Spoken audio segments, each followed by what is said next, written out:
এ সমস্ত ঘরের নিচে যে জুলুম হয়তো তার প্রমাণ আজকে পেয়েছে ধানমন্ডির এই 32 নম্বরে মাটির নিচে আয়না ঘর।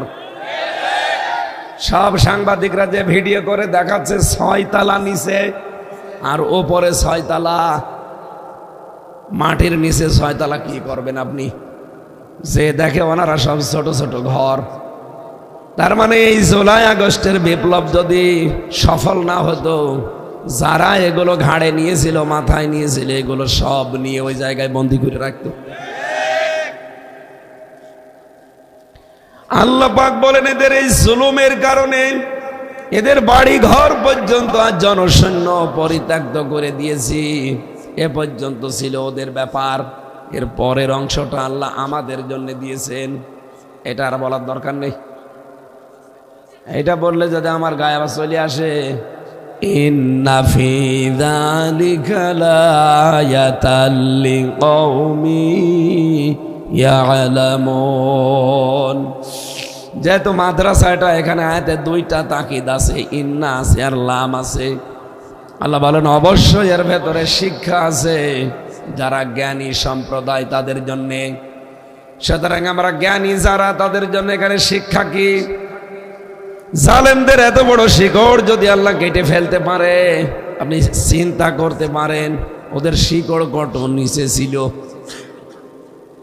বেশিরভাগ জালেমদের বাড়ির নিচে আপনি আয়না ঘর পাবেন, টর্চার সেল পাবেন। আমার কুষ্টিয়ার হানিফের বাড়ি, ওখান থেকে জুলুমের সবগুলো সাপ্লাই আসতো। কি করে কার জমি দখল হবে, কাকে সকালে মামলা দেওয়া হবে, কাকে মিথ্যা সাক্ষী দেওয়া হবে, সব ওখান থেকে দুর্বিসন্ধি করত। আর সকালবেলা ওগুলো সব প্র্যাকটিক্যাল কাজ করে বেড়াতো। আল্লাহ বলেন ওই জালেমদের জুলুমের জায়গাগুলো আমি আল্লাহ পরিত্যক্ত করে দিয়েছি। এই জন্য অনেকে এখন আওয়াজ তুলেছে ধানমন্ডির এই জায়গাটা যেহেতু আসল জায়গা, এখান থেকে সারা দেশে জুলুমের সাপ্লাই হতো। আর নতুন করে যেহেতু আয়না ঘরের খোঁজও পাওয়া গেছে, কি হইতো বলেন তো আপনি যদি টিকে থাকতো জালেম? এই জন্য দল মত নির্বিশেষে দেশের সবাই এখন আওয়াজ তুলছে এই বাড়িটা যেন সামনে হয় কোনো মন্দির বানানো হয়।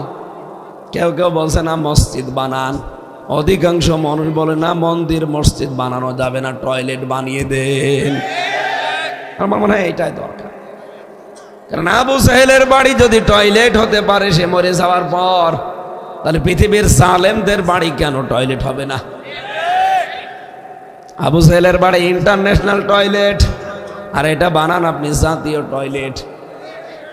বাংলাদেশের বিভিন্ন মানুষ ওই জাদুঘর দেখতে যাবে, যে দেখবে আয়রে আল্লাহ এখান থেকে জুলুম হতো, এখান থেকেই মানুষ কিভাবে হত্যা করা হবে সেই পরামর্শ আসতো। তাহলে আমাদের শিক্ষা আয়াত থেকে, ইউনিয়ন থেকে সংসদ পর্যন্ত জালেমদের লোক সব সাজানো ছিল। কথা বলেন না কেন? তাও একেবারে স্তরে স্তরে স্তরে। জালেমদের এত কিছু যদি আল্লাহ সব ধ্বংস করে দিতে পারেন, আগামীতে যারা চেয়ারে বসবেন তারাও যদি জুলুম করেন জনগণের উপরে, আল্লাহর কসম 5 বছর পরে আপনার বাড়িও শ্মশান হয়ে যাবে। এই জন্য সাবধান হব আমরা। যারাই সামনে আসবেন তারা যেন জনগণের সেবক হয়, শাসক না হয়ে। কি কথা বলছেন এখন? যারা এই স্লোগান দিয়ে কাজ করতে পারবে যে আমরা সামনে আসলে শাসক হব না সেবক হব, তাদেরকে দেওয়া লাগবে। আর যারা এখনই শাসক হওয়ার পায়তারা করছেন সেবক না হয়ে, সেবক হলে কোনো মানুষ চাঁদাবাজি করে?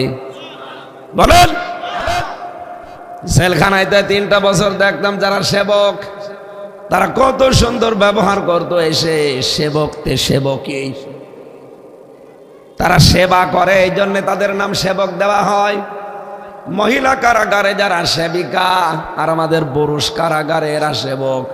হাসপাতালে যারা সেবা সেবিকা দেখবেন যারা নার্স, এই কথা বলেন না কেন? এরা খেদমত করে, সেবা করে, এই জন্যই সেবক সেবিকা নামই হয়ে গেছে। এই দেশের দায়িত্ব এখন একদল নিতে চাচ্ছে, যারা বলছে আমরা শাসক হব না সেবক হব। আছে না? কিন্তু কিছু মানুষ দেখছে না সেবক না, ওরা অলরেডি হায়নার মতো আচরণ আরম্ভ করে দিয়েছে। তারা থামবেন, তারা থামবেন। আপনি কায়কোবাদের বক্তব্য আমি ভিডিও 5 মিনিট একাধারে শুনেছি। লোকটা পাগল হয়ে গেছে। প্রবাস জীবনে থাকা কি কষ্ট এই লোকটা জানে। সর্বোচ্চ যিনি আছেন আপনাদের দলের তারেক জিয়া পর্যন্ত জানে যে প্রবাসে থাকা কি ঝামেলা। নিজের আপনজন আত্মীয় স্বজন সব কিছু বাদ দিয়ে দূর দেশে পড়ে থাকা। হজে যে মাত্র কয়দিন থাকি তাই আমার মন টিকতে চায় না। কয়দিন আগে মালয়েশিয়া মাত্র 10 দিন, তাই মন কত শক্ত করে বেঁধে রাখলাম। সিঙ্গাপুরে মাত্র 3 দিন, 3 দিনেই মনে হচ্ছে অতিষ্ঠ হয়ে গেছি, কখন বাড়ি যাব। আর আপনাদের নেতা, আমাদের অনেকের নেতা আজ বসে আছে, কেউ কেউ 10 বছর 15 বছর 17 বছর দেশে আসতে পারে না। তারা এই জন্য চেষ্টা চালাচ্ছে যেন সামনে আমরা এসে জনগণের সেবক হতে পারি। সুবহানাল্লাহ বলতে পারেন না? কিন্তু যদি কেউ সেবকের নাম নিয়ে শাসক হয়, তারও পরিণতি এই ফ্যাসিস্টের মতো হবে। আমরা আশা করব আগামীতে যারা আসবেন কোরআনের জন্য দেশটা উন্মুক্ত করে দেবেন। কি কথা বলেন না কেন? এর শিক্ষা, এর প্রসার, এর প্রচার এটা কায়েম করা এই দেশে যেন সহজ হয়ে যায়, সেই ব্যবস্থা যারা করবে এদেশের মুসলমান তাদের পক্ষে আছে। শুধু মুসলমান না, অন্য জাতির লোকেরা। কয়েকদিন আগে গাইবান্ধা এক হিন্দু পুরোহিত ঠাকুর সে বক্তব্য দিচ্ছিল যে এই দেশে যদি কোরআনের বিধান কায়েম হয় সবচাইতে বেশি নিরাপদে থাকবো আমরা সংখ্যালঘু যারা তারা। এই জন্য আমার মনে হয় ঝড় যখন উঠে পড়েছে এ কোরআন এবার সংসদে যাবেই যাবে ইনশাআল্লাহ। আমরা চাই 300 জন এমপির ভেতরে অন্তত 151 জন যেন কোরআন বুকে নিয়ে যেতে পারে। যে আল্লাহ আমাদেরকে কোরআনের তাফসীর শোনার জন্য আজকে রাজ্যে বসে থাকার সুযোগ দিলেন, ক্ষমতা দিলেন, তৌফিক দিলেন, ধৈর্য দিলেন, বলেন আলহামদুলিল্লাহ। জবান খুলে বলেন আলহামদুলিল্লাহ। দরুদ সালাম পাঠ করার মাধ্যমে আজকের আলোচনার বিষয়, এই এদিকে তাকান, সূরা তাহার 74 নাম্বার 75 নাম্বার 2টা আয়াত পড়েছি। একটা জান্নাত, একটা জাহান্নাম, 2 কেন্দ্রিক। আমরা দেখব আসলে আমরা কোন দিকে আছি। কিছু ভ্রান্ত ধারণা আজকে নিরসন হবে ইনশাআল্লাহ। আপনারা বোঝার চেষ্টা করবেন। সূরা তাহা কোন সূরা? পরা কোরআন শরীফের ভেতরে বিশ্ব নবীকে 99টা নাম দিয়ে আল্লাহ ডাক দিয়েছেন। তার প্রধান নাম 7টা। কয়টা? রব্বুল আলামিন বলেন তাহা, তার ভেতরে একটা ইয়াসিন, আহমদ, মোহাম্মদ, আব্দুন, মুজাম্মিল, মুদাসসির। কয়টা? বলেন বলেন। সূরা ফাতিহার ভেতরে যে 7টা আয়াত দেখেন, বিশ্বনবী মুহাম্মদুর রাসূলুল্লাহর প্রতি এই কোরআন নাজিল করে সূরা ফাতিহার ভেতরে 7টা আয়াতে। এটা কিতাবুল মুনাব্বিহাতের ভেতর থেকে বলছি। হাফেজ ইবনে হাজার আসকালানী রহমতুল্লাহ আলাইহির লেখা। আপনাদের এই চট্টগ্রাম বিভাগের বাইতুশ শরফের মরহুম পীর আল্লামা শাহ আব্দুল জব্বার রহমতুল্লাহ আলাইহি, নাম শোনেননি লোকটার? পীর হতে হলে এরকম পীর হতে হয়। উনি পীরও ছিল, তার এলেমও ছিল। আর এখন অনেক পীর হয়, খালি পীরই নাম, কোনো এলেম কালাম নেই। এটা গিয়াসউদ্দিন তাহেরির নামের আগে পীর। ওর পেটে বোম মারবেন তো একটা আয়াতের তাফসীর মূল ভাবে করতে পারে কিনা? নামের আগে পীর বসিয়ে রেখেছে। শাহ আল্লামা আব্দুল জব্বার রহমতুল্লাহ আলাইহি তিনি কিতাবুল মুনাব্বিহাত, এটার আরবিতে লেখা, তিনি বাংলা করেছেন। উনি এই সূরা ফাতিহার এই 7টা অক্ষর গবেষণা করে একটা তথ্য দিয়েছেন। আমরা বাংলাদেশে এখন 48,000 পীর নাম শুনি। পীর হতে হলে আব্দুল জব্বারের মতোই হওয়া লাগবে, এইরকম পীর হবে। তিনি লিখেছেন সূরা ফাতিহায় রব্বুল আলামিন এই 7 আয়াতের ভেতরে 7টা অক্ষর দেননি, 7টা হরফ। কয়টা? এদিকে তাকান। কয়টা? 7টা হরফ তিনি দেননি। চিন্তা ভাবনা করে তিনি কিন্তু গবেষণা করে বের করলেন কেন দেননি। সূরা ফাতিহা 7টা আয়াতে আপনি সা অক্ষরটা খুঁজে পাবেন না। কি অক্ষর? সা অক্ষর আল্লাহ পাক এই সূরার ভেতরে দেননি এই কারণে, কারণ সা দিয়ে যে শব্দটা তৈরি হয় সাবুর, সাবুর মানে ধ্বংস। সাবুর মানে কি? সূরা ফাতিহার এই 7টা আয়াত যদি কেউ দুনিয়াতে আমল করতে পারে, প্র্যাকটিক্যাল লাইফে সেট করতে পারে, আমার আল্লাহ তার জীবনটা ধ্বংস করে দেবেন না। 2 নম্বরে তিনি দিয়েছেন যে এর ভেতরে আপনি জিম খুঁজে পাবেন না। জিম যে অক্ষরটা কেন নেই? কারণ জিম দিয়ে পড়া কোরআনে যেখানেই দেখবেন জাহান্নাম লেখা আছে। জাহান্নাম কয়টা দরজা? 7টা। বলেন জাহান্নামের এই 7টা দরজায় আল্লাহ তার জন্য বন্ধ করে দেবেন যিনি সূরা ফাতিহার 7টা আয়াত জীবনে সেট করতে পারবে। সূরা ফাতিহাতে 3 নাম্বার তিনি দিয়েছেন খ অক্ষর পাবেন না। খ দিয়ে আপনি শব্দ তৈরি করতে পারেন খব্বারি। এর বাংলা অর্থ হচ্ছে ভব ঘুরিয়ে। খবারি মানে কি? খব্বারিন মানে ভব ঘুরে, যার কোনো কাজ কাম নেই, উদ্দেশ্য নেই। এর আরেকটা অর্থ আছে লম্পট। এই পৃথিবীতে সূরা ফাতিহার 7টা আয়াত যদি কারো জীবনে সেট হয়ে যায়, সে কোনোদিন লম্পটগিরি করবে না। আজ লম্পটের অভাব আছে দেশে। আমি নাম নিলাম না, ওদের নাম নিতেও আমার ঘৃণা লাগে। 4 নম্বরে আপনি শিন পাবেন না। শিন দিয়ে শব্দ তৈরি করা যায় শাখাওয়াত। শাকাওয়াত না, শিন দিয়ে শাকাওয়াত হলে সৌভাগ্য, আর শিন দিয়ে শাকাওয়াতন মানে দুর্ভাগা। কোরআনে কারিমের সূরা ফাতিহার 7টা আয়াত জীবনে থাকলে আপনাকে আল্লাহ দুর্ভাগা করে দেবে না, আপনার ভাগ্য সুপ্রসন্ন হয়ে যাবে। এই জন্য সূরা তাহার প্রথম আয়াতে আল্লাহ এটাই জানিয়েছেন, তাহা মা আনজালনা আলাইকাল কুরআনা লিতাশকা। এই কোরআন আমি আপনার প্রতি এই জন্য দেইনি যে আপনি ভাগ্যহত হবেন, দুর্ভাগা হবেন, আপনি ভাগ্য হারিয়ে ফেলবেন না। এই কোরআন এই জন্য দিয়েছেন যে আপনার ভাগ্য খুলে দেবে, আপনি ভাগ্যকে সুপ্রসন্ন করতে পারবেন। 5 নাম্বারই আমি এর ভেতরে পেয়েছি, সূরা ফাতিহার ভেতরে আপনি জ শব্দটা পাবেন না। কি? জ অক্ষর দিয়ে দেখবেন পুরা কোরআনে বেশিরভাগ জুলমুন বা জুলমাতুন লেখা আছে। এর বাংলা অর্থ হচ্ছে অন্ধকার। এই 7টা আয়াত জীবনে যদি সেট করতে পারেন, অন্ধকার আপনার জীবনে নেমে আসবে না। সুবহানাল্লাহ বলতে পারেন না? এরপরে পেয়েছি ঝা। 6 নাম্বার অক্ষর এটা। সূরা ফাতিহার ভেতরে ঝা এই অক্ষরটা নেই। ঝা দিয়ে কোরআনে কারিমে আল্লাহ নিজেই দিয়েছেন যাক্কুম। এটা জাহান্নামী মানুষদের খাবার। ইন্না শাজারাতাস যাক্কুমি তুআমুল আসিম। অবশ্যই পাপিষ্ঠ যারা, তাদের খাবার হবে এই যাক্কুম।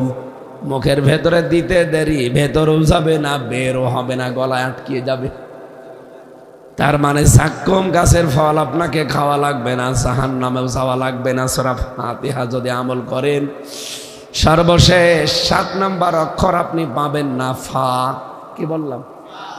ফা দিয়ে ফিরাকুন মানে বিচ্ছেদ। এই কোরআনের সাথে যদি সত্যি আপনার সূরা ফাতিহার সম্পর্ক আপনার জীবনে থাকে, আল্লাহ আপনার থেকে আপনার সন্তানাদি, আপনার আত্মীয় স্বজন, আপনার জনগণ, এমনকি আপনার এই দেশে যা করেছেন তার থেকে আপনাকে আল্লাহ বিচ্ছেদ করবে না। আজ হাসিনাকে আল্লাহ বিচ্ছেদ করে দিয়েছে, তার সন্তানাদি, তার সম্পদাদি, তার দলের লোক, তার দেশের লোক। এই কথা বলছেন না কেন? এমন একটা মানুষের সাথে সম্পর্ক করে এখন আছে যার সাথে বিয়ে পোষাও জায়েজ নেই। বিয়ে করা জায়েজ আছে লোকটার সাথে?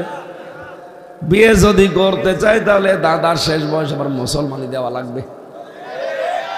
আর এখন যে বয়স ও দাদার মুসলমানই দেবেন জিনিস খুঁজে পাবেন, আর এই বয়সে আপনি হাজাম পাবেন কোথায়? ও বুড়ো হাজাম ছাড়া কেউ কাটতে পারবে? আর কেউ তো চোখ খুলে কাটা যাবে না, কারণ ও পাকা মোটা।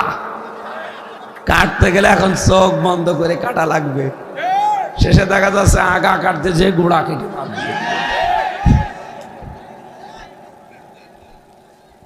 সুতরাং দাদারে শেষ বয়সে মুসলমানি দেওয়াও সম্ভব না, ও বিয়ের স্বাদ আর মেটবে না। সুতরাং যারা এই স্লোগান বেঁধেছেন, এই স্লোগান বন্ধ করেন। মোদির বউ নাই, এটা আর বলা যাবে না।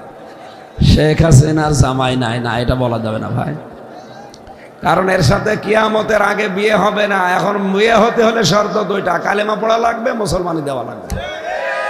এটাকে আমি বানালাম।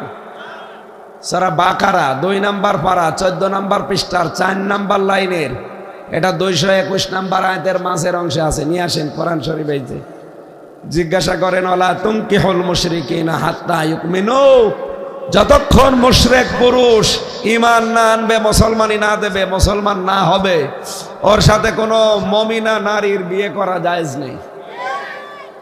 আমাদেরটা যাই হোক, অন্তত মিথ্যা কথা মতো যাই বলে, কিন্তু সে তো একটা হাজি নাকি? কথা বলে না কেন?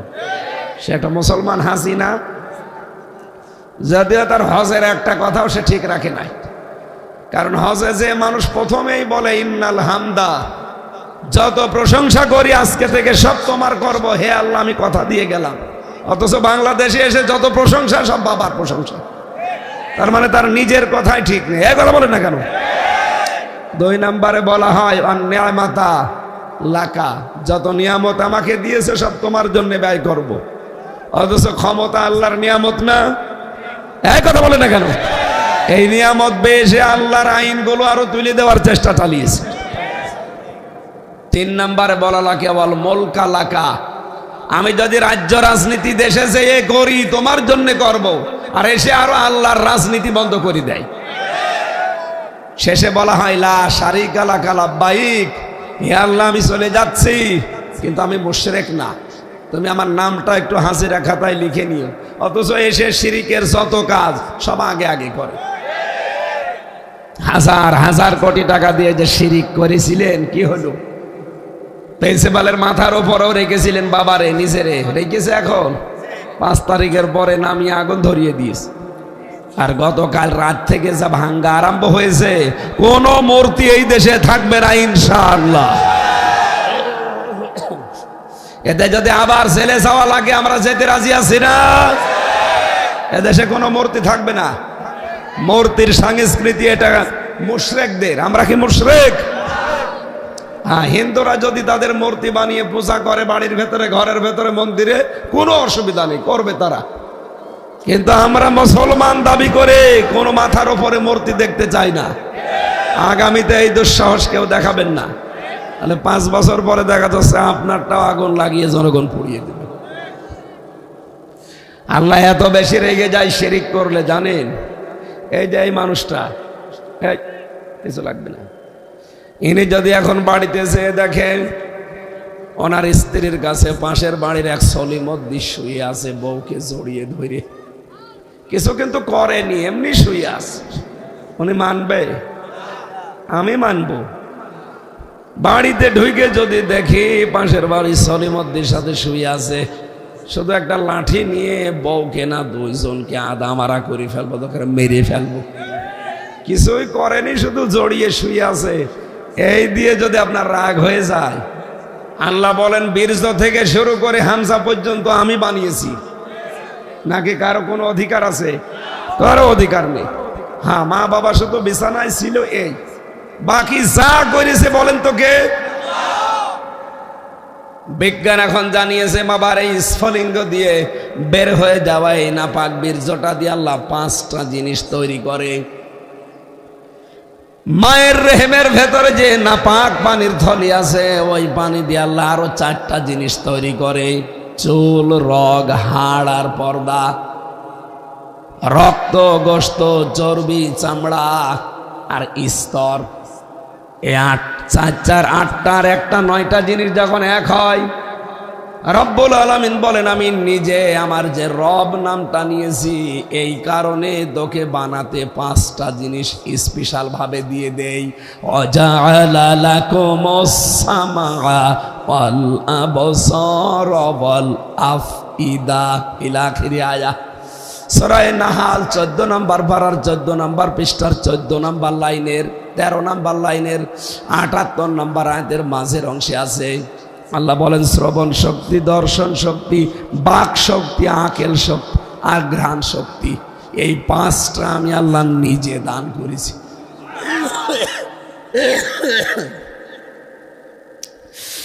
8 5 13টা জিনিস যখন এক হয়ে যায়, আল্লাহু আখরাজাকুম মিন বুতুনি উম্মাহাতিকুম লা তা'লামুনা শাইআ, তখন আস্তে করে বাচ্চার আকারে ওকে বের করে দেওয়ার জন্য জিনিসপত্র সাজায়।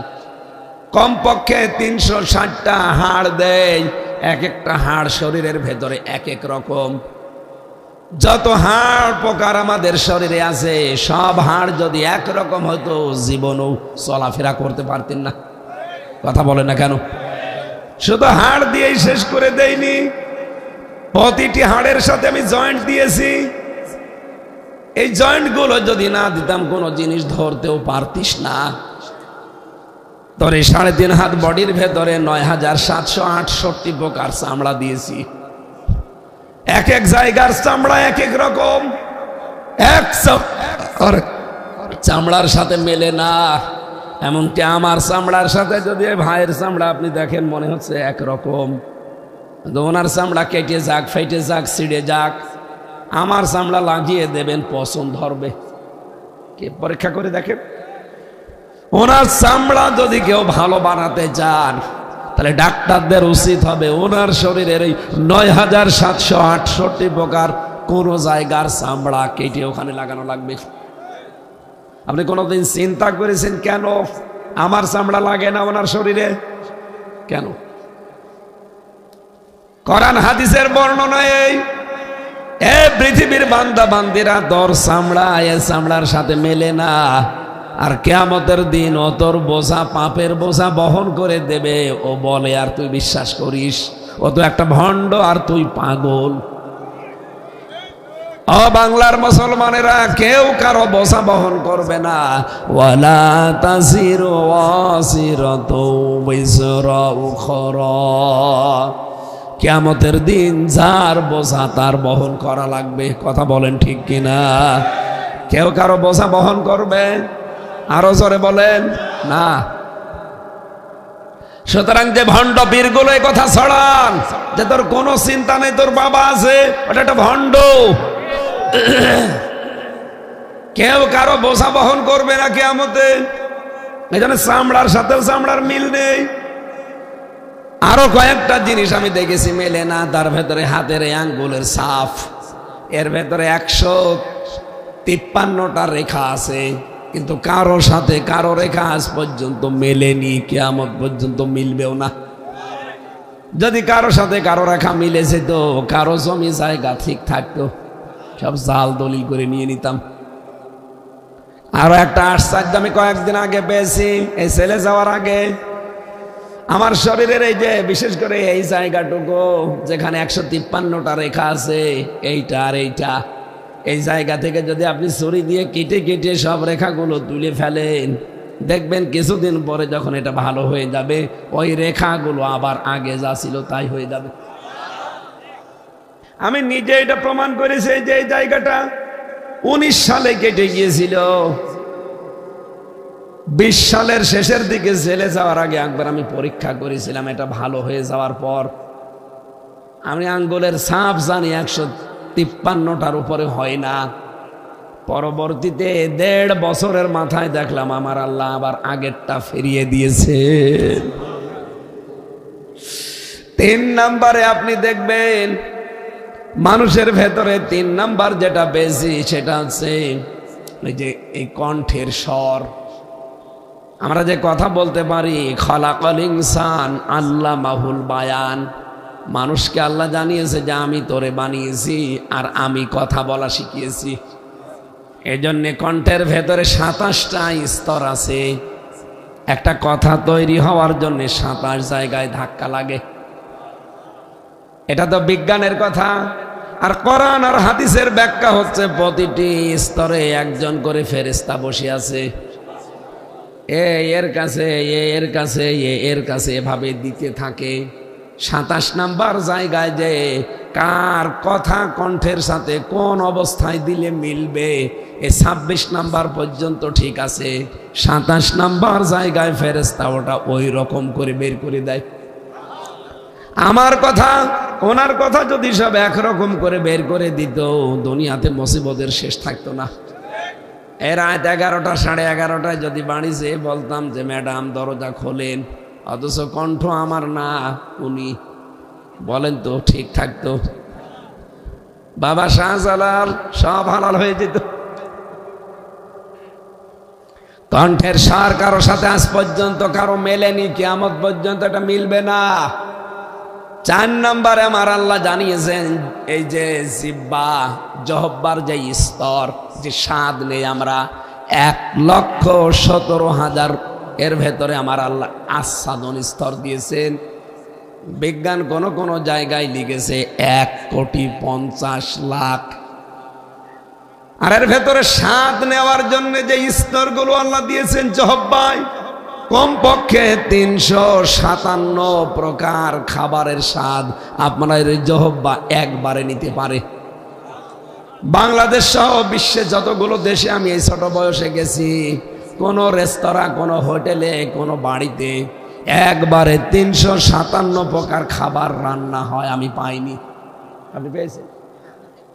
বাংলাদেশের গাজীপুরের নিরিবিলি হোটেল আছে একটা, কাপাসিয়ায়, এখানে সর্বোচ্চ খাবার রান্না হয় 180 প্রকার। এর উপরে আমি আর পাইনি সারা বাংলাদেশে। এইটাই ওরাই কাঁঠালের পাতা, আমের পাতা ভর্তা বানিয়ে বলে এইটাও খাবার। কাঁঠালের পাতা নিয়ে এসে ভর্তা বানাবে, বলে এটা একটা ভর্তা। এ আমের পাতা ভর্তা, কচুর পাতা ভর্তা, এরকম সব মিলে 180। আর আমার জহব্বায় স্বাদ নিতে পারে 357টা স্তর আছে। সুবহানাল্লাহ বলতে পারেন? পৃথিবীর কোন হোটেলে এত প্রকার খাবার বানাবে বলেন? 5 নাম্বারটা বেশি, এই চোখ। এর ভেতরে 5টা জিনিস আল্লাহ সাজিয়েছেন। এর ভেতরে আছে, আপনি দেখবেন, মনি আছে, কর্নিয়া আছে, লেস আছে, লেন্স আছে, ইকুয়াল আছে, ডিফ ইকুয়াল আছে। কিন্তু চোখ আমরা সবাই মনে হয় যে একরকমই দেখতে, না। আমার এক এক রকম চোখ আল্লাহ এক এক রকম করে বানিয়েছে। কারণ এই চোখের সাথে মাথার ভেতরে আল্লাহ 6টা না 7টা জিনিস সাজিয়ে দিয়েছে। ফ্রন্টাল লব আছে, প্যারাইটাল লব আছে, অক্সিপিটাল লব আছে, মোটর কর্টেক্স আছে, সেন্সরি কর্টেক্স আছে, বাক শক্তি আছে। এই 7টা জিনিস পড়া মাথার ভেতরে 1,70,000 তার দেওয়া আছে। এগুলো চোখের সাথে, নাকের সাথে, মুখের সাথে, পুরা শরীরের সাথে আমার আল্লাহ এমনি এমনি দিয়ে রাখে নাই। এই চোখ দিয়ে আপনি যা যাই দেখবেন না কেন, আগে মাথায় খবর হবে, মাথা থেকে সিদ্ধান্ত আসবে যা, তারপরে আপনাকে ওইটা করতে বলবে। আমি ফ্রন্টাল লবটা মিলিয়েছিলাম কম্পিউটার দিয়ে, মাথার ভেতরে ফ্রন্টাল লব আল্লাহ দিয়েছেন। আমরা যদিও মনে করি দেখি চোখ দিয়ে, কি দিয়ে? চোখের সাথে যে তার দেওয়া আছে, এটা দেখার সঙ্গে সঙ্গে ফ্রন্টাল লবে চলে যায়। ওখান থেকে সিদ্ধান্ত আসে সামনে সাপ, তাড়াতাড়ি লাঠি হাতে নাও, অথবা অ্যাবাউট টার্ন করে দৌড় দাও। এই সিদ্ধান্ত দেয় চোখ না মাথা? বলেন বলেন। বিজ্ঞান এখন জানাচ্ছে এই 1,500 বছর পর যে 1,70,000 যে তারগুলো আল্লাহ দিয়েছেন, একটা তার যদি অকেজ হয়ে যায় মানুষ পাগল হয়ে যাবে। কি নিয়ামত দিয়ে রেখেছেন আপনাকে বলেন? আপনি যে বাড়াবাড়ি করেন, আপনাকে তো টাইট দেওয়ার জন্য আল্লাহর কিচ্ছু লাগবে না, শুধু মাথার এই তার একটু ঢিল করে দেবে। কথা বলেন না কেন? এই জন্য নেই থেকে হামসা বানিয়েছে, সরাসরি পুরাটাই কর্তৃত্বকার। বলেন বলেন, আমার উপরে আর কারো কোনো দাবি নেই। মা বাবার দাবি এতটুকু, যারা বিছানায় ছিল, ও বিছানায় না থাকলেও আল্লাহ আমারে বানাতে পারতো। কি বিছানায় না থেকেও বানিয়েছে আল্লাহ আদম আলাইহিস সালামকে, হাওয়া আলাইহিস সালামকে। বাবার বীর্য ছাড়াও বানাতে পারে হযরত ঈসাকে। আল্লাহ যদি ওটা পারে, তো এখন আল্লাহ পারতে পারে না? আল্লাহ পাক বলেন, নবীজির নামের কথা ব্যাখ্যা করছিলাম আমি। 7টা আয়াত, 7টা নাম, 7-এর অনেক গুরুত্ব আছে। আজকের আলোচনাও 7, কারণ জাহান্নামের দরজা কয়টা? আরো জোরে। জাহান্নাম কিন্তু একটা দরজা। এই যে এখানে যে মাদ্রাসা আছে, মাদ্রাসা কয়টা? দরজা আছে হয়তো 12টা, যে এখানে ফাজেল পর্যন্ত আছে। এই 12টা ক্লাসে 12টা ক্লাসরুম আছে, আলাদা আলাদা আছে না? যে যেই ক্লাসে পড়বে ওই ক্লাসে এসে প্রবেশ করবে। কথা বলেন না কেন? ক্লাস 1-এ যে পড়ে সে ফাজেলে ক্লাস করতে পারবে, আর ওই ক্লাসে তারা ঢুকতে দেবে?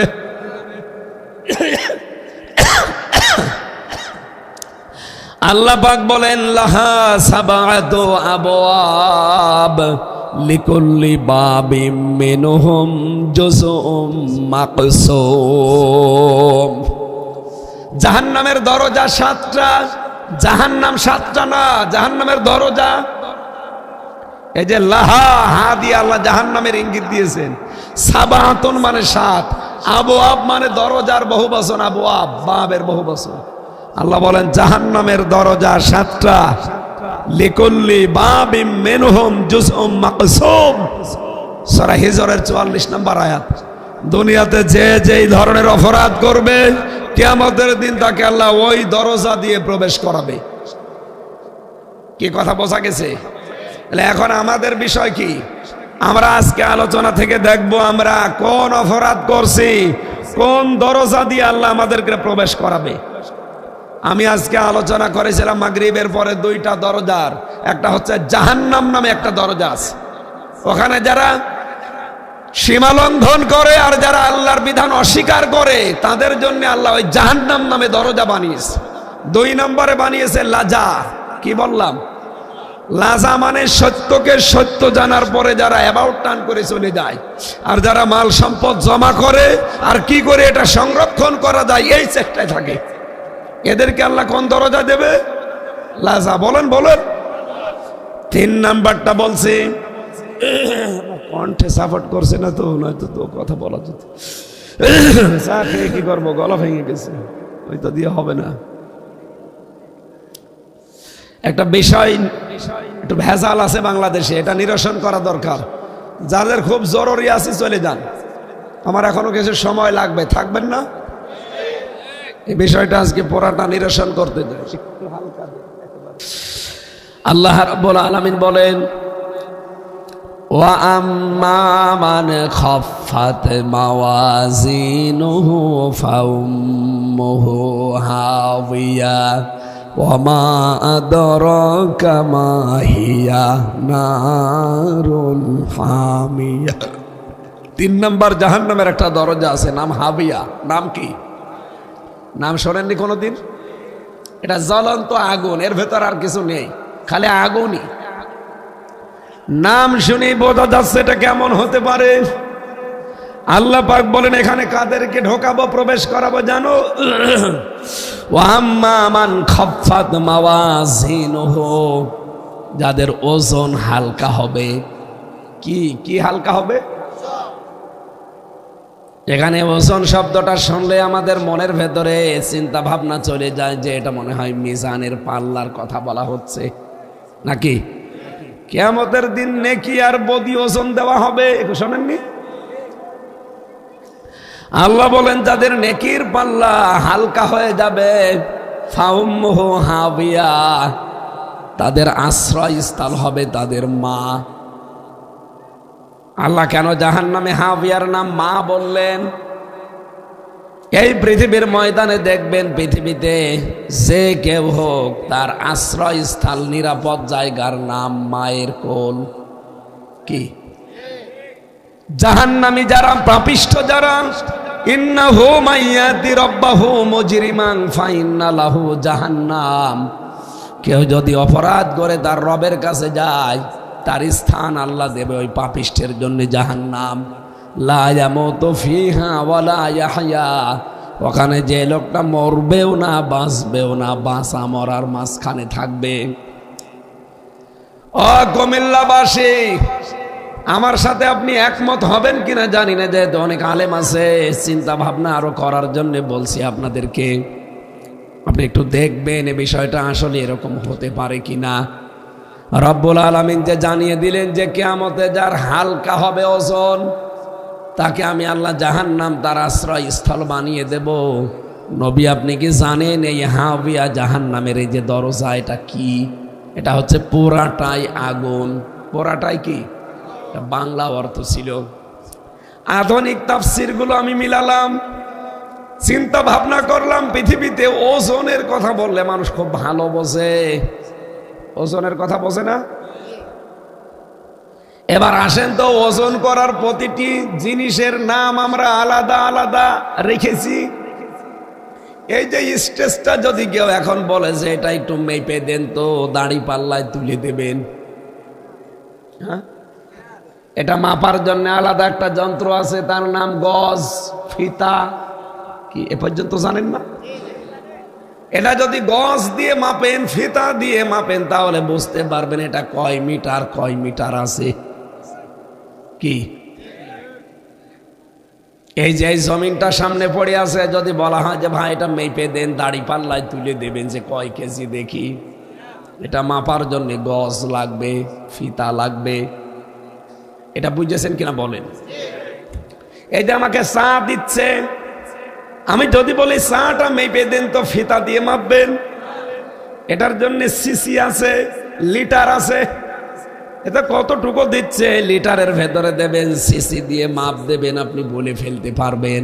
তার মানে এটার জন্য মাপের যে আলাদা যন্ত্র, তার নাম সিসি, তার নাম কি? লিটার। এখন যদি বলে কোরআন শরীফটা মেপে দেন তো, একটা একটা করে অক্ষর তুলে তুলে মাপবেন, এটার জন্য মাপার যন্ত্র, দাড়ি পাল্লা, বাটখারা, এই কথা বলছেন না কেন? কতটুকু আছে, কয় কেজি হবে, 2 কেজি না 1.5 কেজি, এটা বলা যাবে না তখন। এটার জন্য যে মাপের যন্ত্র, তার নাম হচ্ছে কেজি, বাটখারা, আর কি বলে, স্কেল।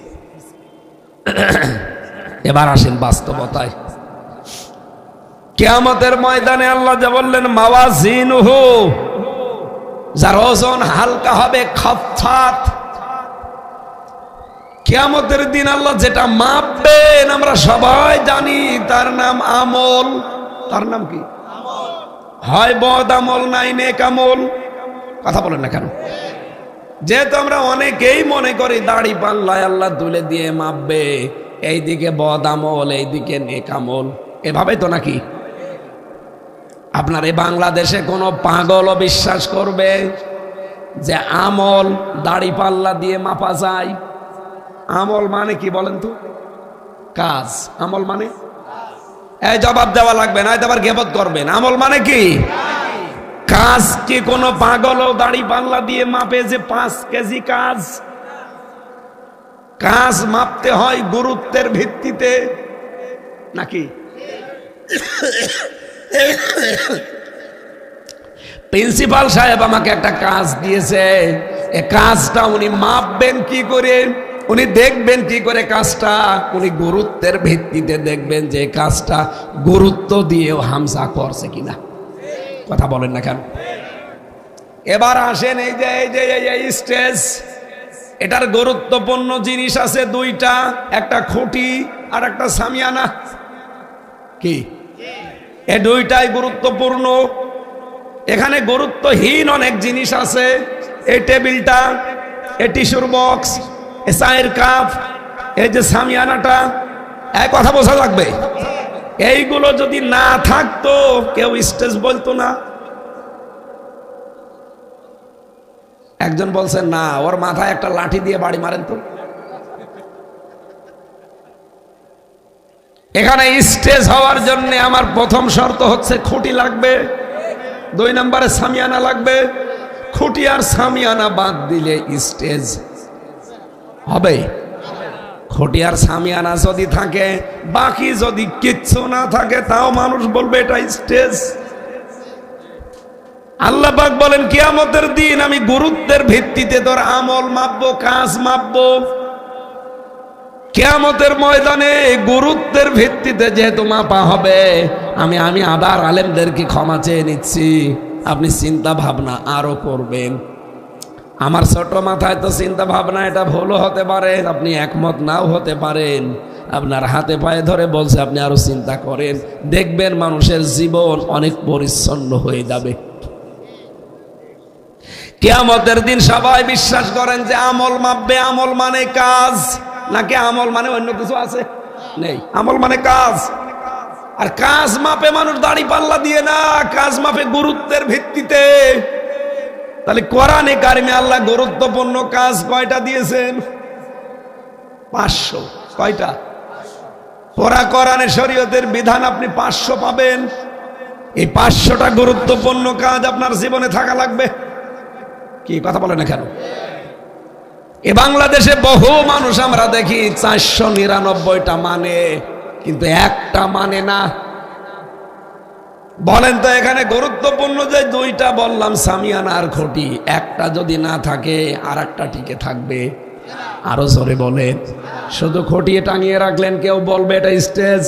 শুধু সামিয়ানা দিয়েছেন, দেবেন কোথায়? কেউ বলবে এটা স্টেজ। তাহলে গুরুত্বপূর্ণ এই 2টাই লাগবে। এই জন্য যত ফরজ বিধান আল্লাহ কোরআনে দিয়েছেন, দেখবেন তার ভেতরে আবার আলাদা আলাদা কিছু ফরজ আছে। যেমন নামাজ ফরজ, কি নামাজের ভেতরে আলাদা ফরজ আছে না? নামাজ